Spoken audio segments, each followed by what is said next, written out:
بلکہ میرے علم نہیں بلکہ میرے خدا نے بچایا ہے۔ آخر وقت بھی کوشش کر رہا تھا یہ کہتے ہوئے کہ اے عبد القادر یہ تمہارے علم نے تمہیں بچایا ہے۔ آج اگر اس واقعے کو میں اپنے سامنے رکھوں تو آپ اور ہم اندازہ کریں کہ آج ہم جتنی نیکیاں کرتے ہیں، جتنی بھی نیکیاں کرنے کی خواہش ظاہر کرتے ہیں اور جتنی بھی نیکیاں کر کر اللہ کی بارگاہ میں بندگی کا صلہ لینا چاہتے ہیں، اس معاملے میں ہماری سوچ اور نظریہ کیا ہے؟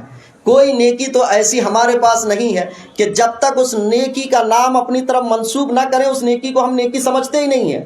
پہلے کا دور اس کو ذکر کیا جاتا تھا کہ نیکی کر دریا میں ڈال، لیکن اب کے نیکی کا ضابطہ یہ بن گیا کہ نیکی کر فیس بک پہ ڈال، واٹس ایپ پہ ڈال، ٹویٹر پہ ڈال، سب پہ ڈال۔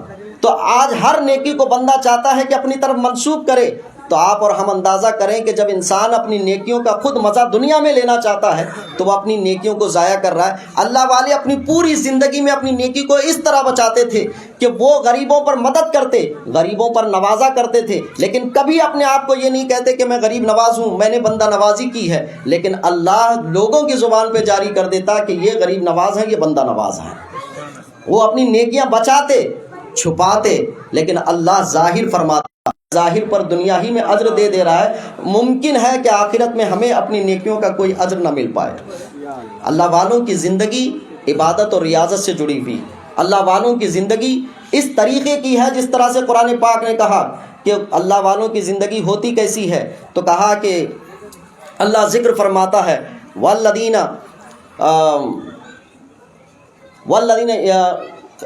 وَاذْكُرُوا اللَّهَ قِيَامًا وَقُعُودًا وَعَلَىٰ جُنُوبِهِمْ وَيَتَفَكَّرُونَ فِي خَلْقِ السَّمَاوَاتِ وَالْأَرْضِ۔ یہ اللہ والوں کی زندگی ہے کہ کھڑے ہوتے ہیں تو اللہ کا ذکر کرتے ہیں، یہ لیٹتے ہیں تو اللہ کا ذکر کرتے ہیں، یہ بیٹھتے ہیں تو اللہ کا ذکر کرتے ہیں، یہ پہلو تہی کرتے ہیں تو اللہ کا ذکر کرتے ہیں۔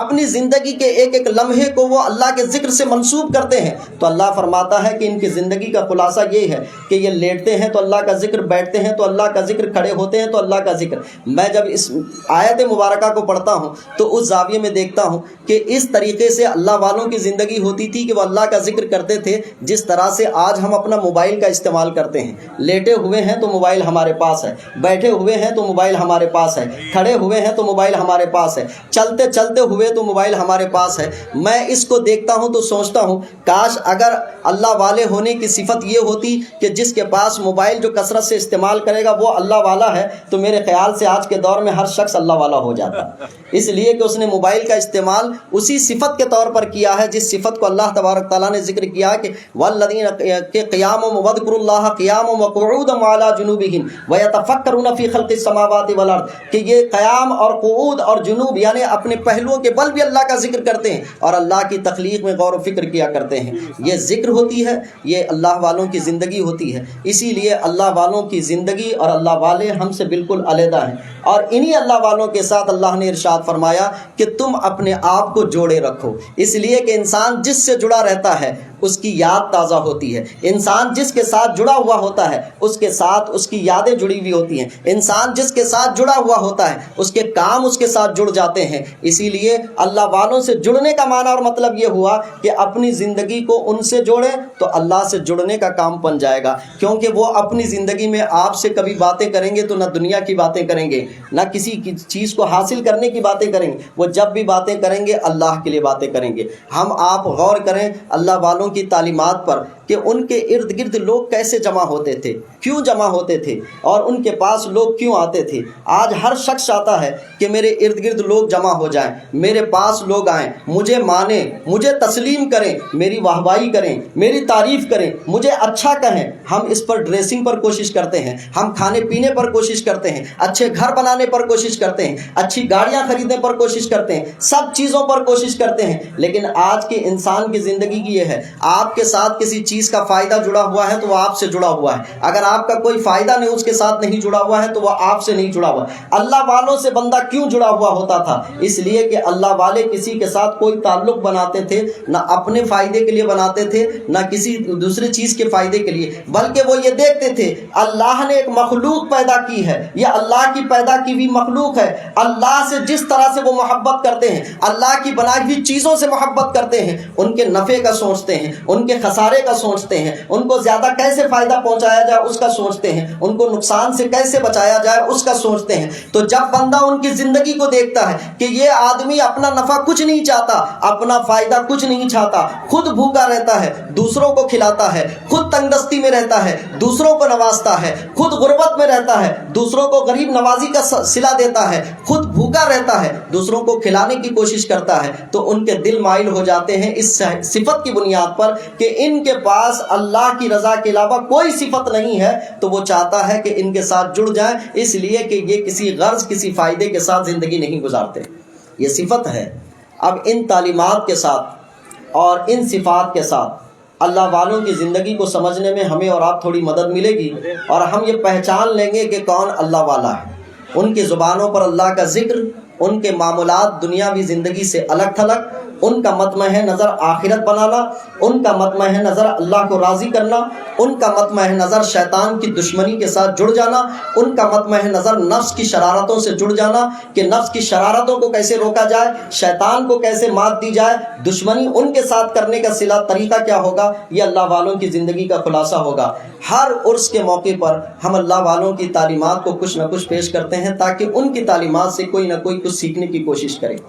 جیسے عادت ہے لوگوں کی, جب 25 دسمبر آتا ہے تو کرسمس منانے کے لیے بہت سارے لوگ کیک کاٹنے میں لگے ہوئے رہتے ہیں.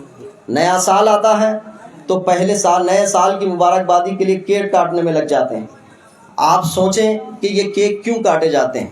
تو لوگ اپنے آپ کو اس محفل میں شامل ماننا چاہتے ہیں کہ سارے لوگ جو کام کر رہے ہیں ہم بھی وہی کریں, کہ سب لوگ کرسمس منا رہے ہیں, 25 دسمبر کو جو ہے کیک کاٹ رہے ہیں, اور 1 جنوری کو نیا سال آ رہا ہے تو کیک کاٹیں. تو لوگوں کی بھیڑ میں اپنے آپ کو اچھا سمجھانے کے لیے وہ لوگ بھی شامل ہو جاتے ہیں کہ جو ماحول چل رہا ہے اسی بنیاد پر آدمی جس سے جڑتا ہے وہی کام کرتا ہے.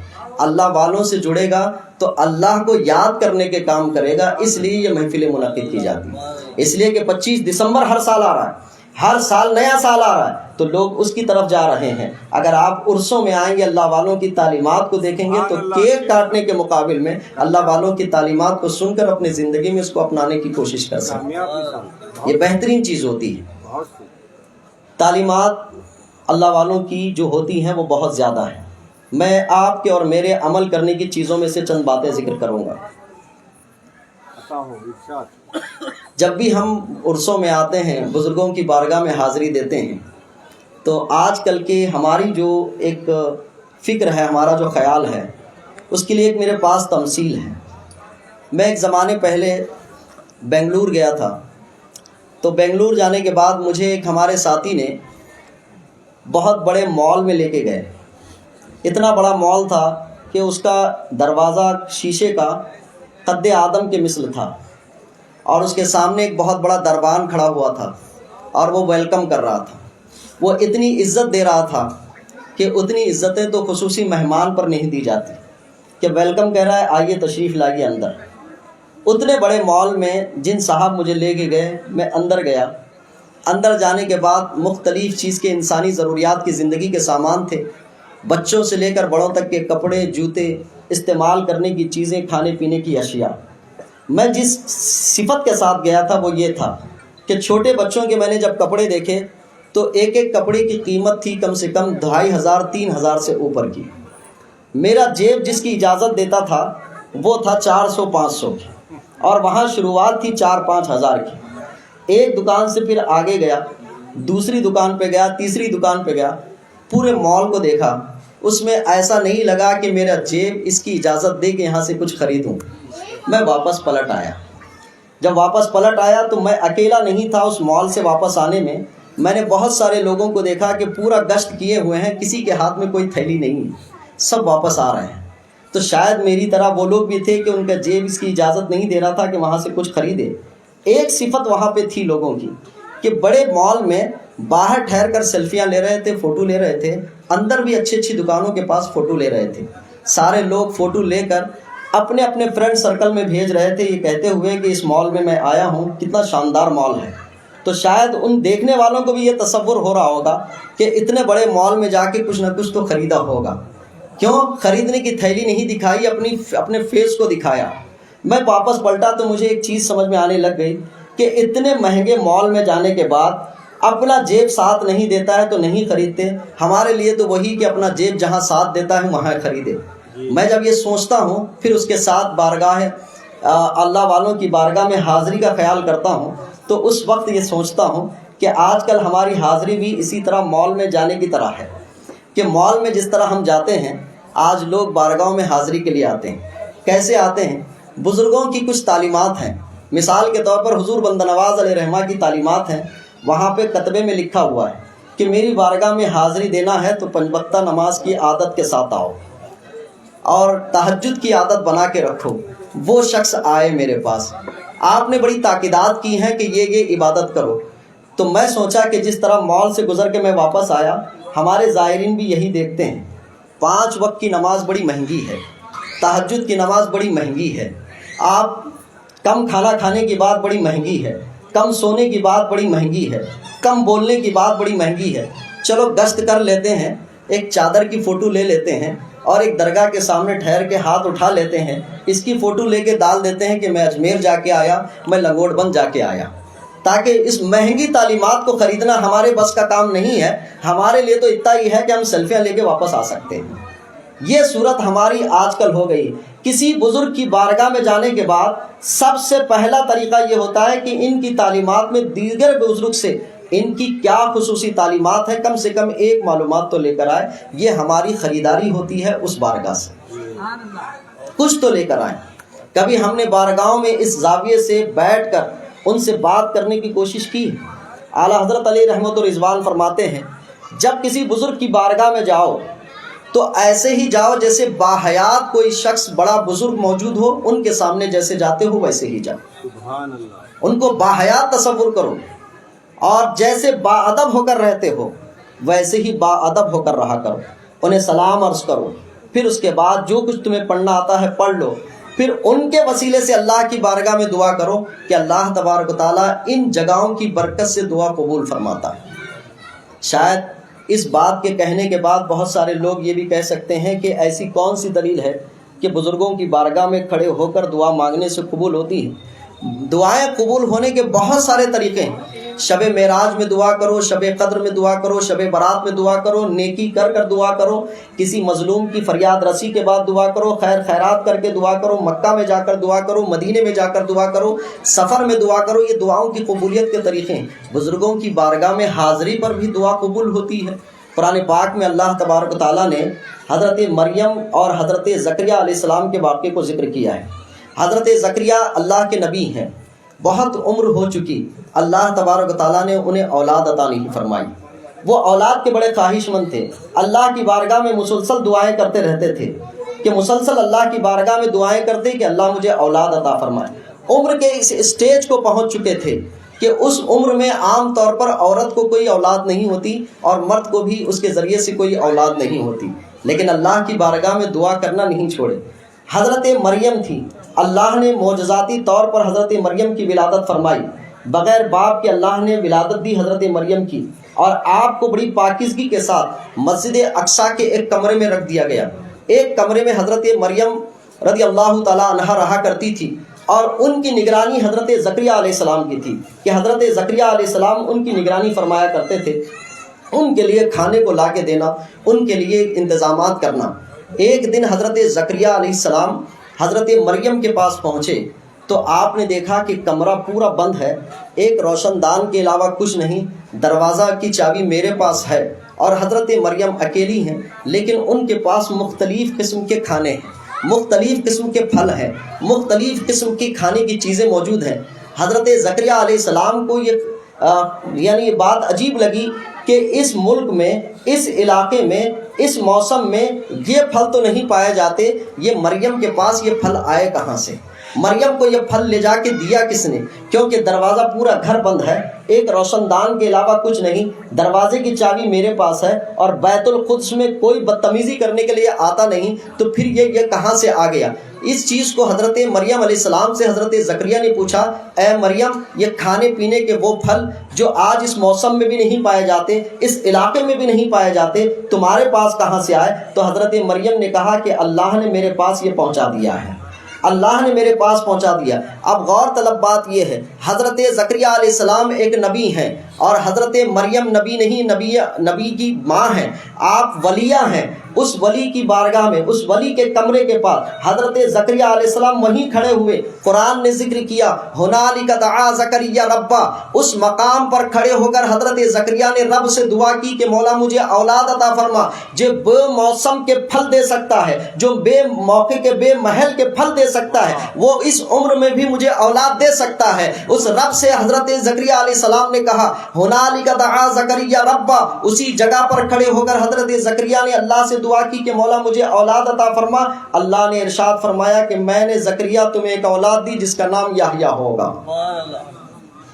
تو علماء نے لکھا ہے ولی کی بارگاہ کے پاس کھڑے ہو کر دعا مانگنا یہ قبولیت کی علامتوں میں سے ایک علامت ہے۔ اس صورت کو ہمیں اور آپ سمجھیں کہ اللہ جن کو اپنا محبوب بناتا ہے اس کے ارد گرد رہنے والی چیزوں کو بھی محبوب بناتا ہے۔ اسی لیے ہماری حاضریاں ہوتی ہیں، ان حاضریوں میں بس ایک چیز یہ ہے کہ ہم جو طلب کرتے ہیں اس طلب کرنے میں تھوڑا بڑا طلب کریں تو اچھا ہوگا۔ بہت چھوٹی چھوٹی چیزیں طلب کرتے ہیں، اللہ کی بارگاہ میں مانگیں، طلب کریں۔ تو احادیث مبارکہ میں دعائیں آئی ہیں، ان دعاؤں کو، قرآن میں جو دعائیں آئی ہیں ان کو مانگیں۔ ان میں سب سے جامع دعا یہ ہے ربنا آتنا فی الدنیا حسنہ وفی الآخرۃ حسنہ وقنا عذاب النار، اور مانگیں تو اللہ سے عافیت مانگیں۔ ان اللہم انک عفو تحب العفو فاعف عنا یا کریم، یہ اصل وہ دعائیں ہیں جو اللہ تبارک و تعالیٰ نے، اللہ کے رسول صلی اللہ علیہ وسلم نے بندوں کو مانگنے کا ڈھنگ عطا کیا ہے۔ ورنہ بندہ جو مانگے تو اپنی چھوٹی سوچ، چھوٹی عقل، چھوٹی سمجھ کے حساب سے مانگے گا، اللہ کو یہ بات ناپسند ہوگی کہ میں دینا بڑا چاہتا ہوں، یہ مانگتا چھوٹا ہے۔ تو اسی لیے وہ دعائیں مانگیں جس کے لیے الفاظ اللہ نے خود عطا فرمائے، اللہ کے رسول صلی اللہ علیہ وسلم نے خود عطا فرمائے ہیں۔ تو بارگاہوں میں حاضری اللہ والوں سے تعلیمات لے کر جانا ہے۔ ان تعلیمات میں سے ایک تعلیم یہ ہے کہ اللہ کے رسول صلی اللہ علیہ وسلم کی سنت سے، اللہ کے رسول صلی اللہ علیہ وسلم کی تابعداری سے جو اللہ والوں نے تعلیمات بتائی ہیں، ان تعلیمات میں سے ایک تعلیم اللہ والوں کی یہ ہے کہ جس کو بہلول دانا رحمۃ اللہ علیہ نے حضرت جنید بغدادی رحمۃ اللہ علیہ سید الطائفہ سے سوال کیا تھا، جنید بغدادی بتاؤ سونے کے آداب کیا ہیں؟ حضرت جنید بغدادی رحمۃ اللہ علیہ نے سونے کے آداب بتائے، وہ یہ ہیں کہ سونا چاہتے ہو تو ادب یہ ہے کہ باوضو سوئیں، اور دائیں کروٹ کے پہلو سوئیں، اور دائیں کروٹ کے پہلو سوتے ہوئے سونے کی دعا پڑھیں، اوراد و وظائف کریں، آیت الکرسی پڑھیں، سورہ یاسین شریف پڑھیں۔ یہ حضرت جنید بغدادی رحمۃ اللہ علیہ نے بیان کیا۔ حضرت بہلول دانا رحمۃ اللہ علیہ نے حضرت جنید بغدادی رحمۃ اللہ علیہ کے سوال کا جواب یوں ارشاد فرمایا کہ جنید ابھی بھی تمہیں سونے کے آداب نہیں معلوم ہے۔ حضرت جنید بغدادی رحمۃ اللہ علیہ کہتے ہیں کہ مجھے نہیں معلوم ہے، لیکن آپ بتا دیں کہ سونے کے آداب کیا ہیں۔ تو اللہ والوں کی تعلیمات سے یہ ہے کہ حضرت بہلول دانا رحمۃ اللہ علیہ کہتے ہیں سونے کے آداب یہ ہیں کہ اپنی زندگی کا حساب کتاب کر لو کہ کیا صحیح کیا ہے، کیا غلط کیا ہے، اور کسی کے لیے دل میں کچھ حسد جلن مت رکھو، اس کو معاف کر کے سو جاؤ، ممکن ہے یہ تمہاری آخری رات ہو۔ یہ سونے کے آداب ہیں۔ تو یہ اللہ والوں کی تعلیمات میں سے ہے۔ ایک تعلیم میں نے آپ تک دی ہے، مہنگی ہے، یہیں رکھ کے جائیے، عمل کر سکتے ہیں تو ساتھ لے کے جائیے، ورنہ مال سے بہت سارے لوگ واپس جاتے ہی ہیں۔ اگر یہاں سے بھی آپ جائیں گے تو بس یہی کہوں گا کہ خریدار سستا والا آیا تھا، نہیں لے کے گیا یہاں سے۔ اسی لیے ان تعلیمات پر عمل کرنے کی ہم اور آپ کوشش کریں۔ اللہ تبارک تعالیٰ مجھے اور آپ کو عمل کی توفیق عطا فرمائے۔ بولنے، سننے، سمجھنے، سمجھانے میں کسی قسم کی لفظی، فنی، شرعی، لغتی، تعبیری، اعتباری غلطی ہو تو میں سب کو گواہ بناتا ہوں، اللہ کی بارگاہ میں توبہ و رجوع کرتا ہوں۔ استغفر اللہ ربی من کل ذنب و اتوب الیہ، لا الہ الا اللہ محمد رسول اللہ صلی اللہ علیہ وسلم۔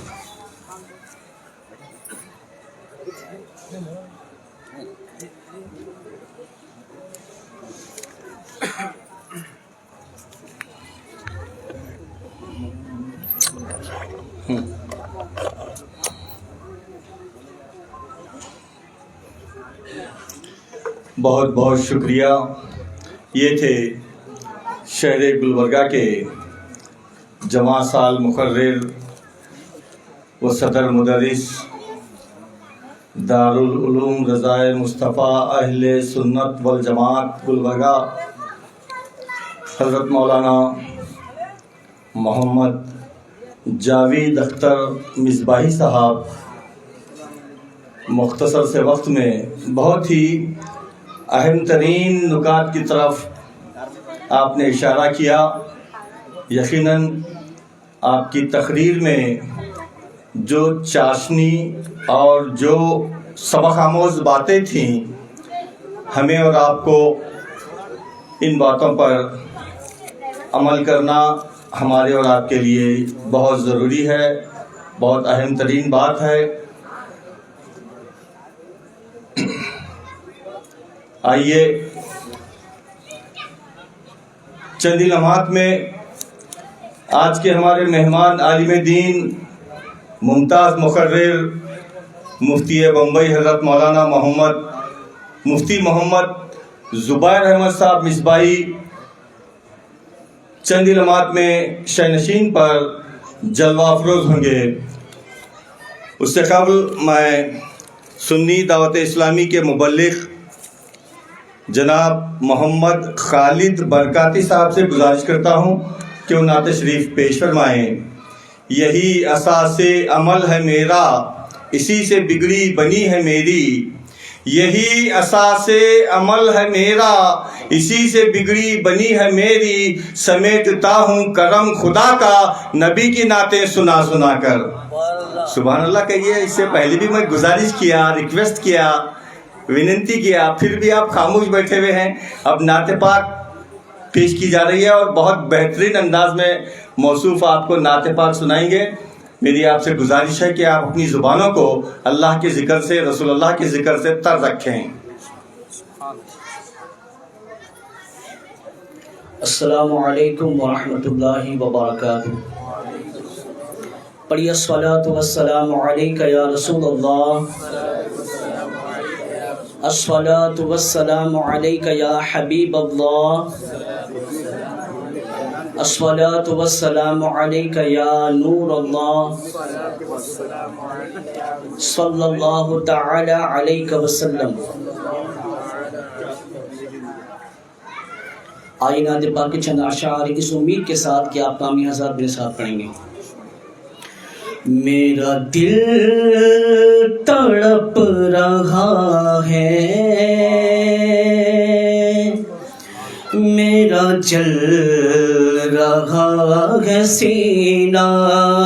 میرا دل تڑپ رہا ہے، میرا جل رہا ہے سینہ.